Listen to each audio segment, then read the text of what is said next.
Praise the Lord. இயேசு கிறிஸ்துவின் அன்பின் வாழ்த்துதல் உங்கள் அனைவருக்கும் தெரியப்படுத்துகிறேன். இன்று ஏசப்பா நம்மோடு பேசுகிற வார்த்தை என்ன என்று நம்ம பார்க்க போகிறோம். சங்கீதம் 128 2ஆம் வசனம், உன் கையின் பிரியாசத்தை நீ சாப்பிடுவாய்.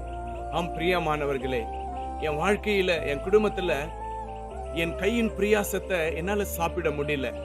என் பிள்ளைங்க சம்பாதித்து கொண்டு வர்றது அப்படியே கடத்துக்கு கொடுக்கிறேன், லோன் கட்டிடுறேன், ஹாஸ்பிட்டலுக்கு போயிடுது. என் கையின் பிரியாசம், என் பிள்ளைங்களுடைய கையின் பிரியாசம், என் கணவருடைய கையின் பிரியாசம் எனக்கு போதுமானதா இல்ல, எனக்கு அந்த சம்பளம் பத்தல, அது வாங்கின்னு வருது அப்படியே கடந்து போகுது என்று நீங்கள் வறுமையோடு கவலைப்பட்டு வேதனையோடு இருக்கிற தேவச்சனமே, கர்த்தர் உங்களை பார்த்து சொல்லுகிற வார்த்தை, கையின் பிரியாசத்தை நான் உனக்கு சாப்பிட அளவுக்கு உன்னை நான் ஆசீர்வதிப்பேன் என்று கர்த்தர் உங்களை பார்த்து சொல்லுகிறவராயிருக்கிறார். கவலைப்படாதீங்க, ஆண்டவர்கிட்ட ஜெபத்துல விசுவாசத்தோட இருங்க.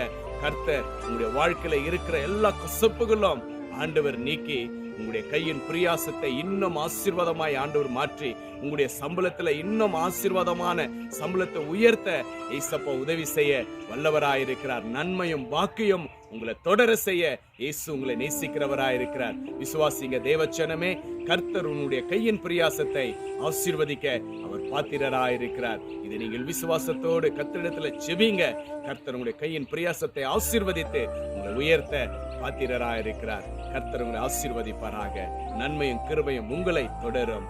கர்த்தர் தாம் ஆசீர்வதிப்பார். Praise the Lord. God bless you.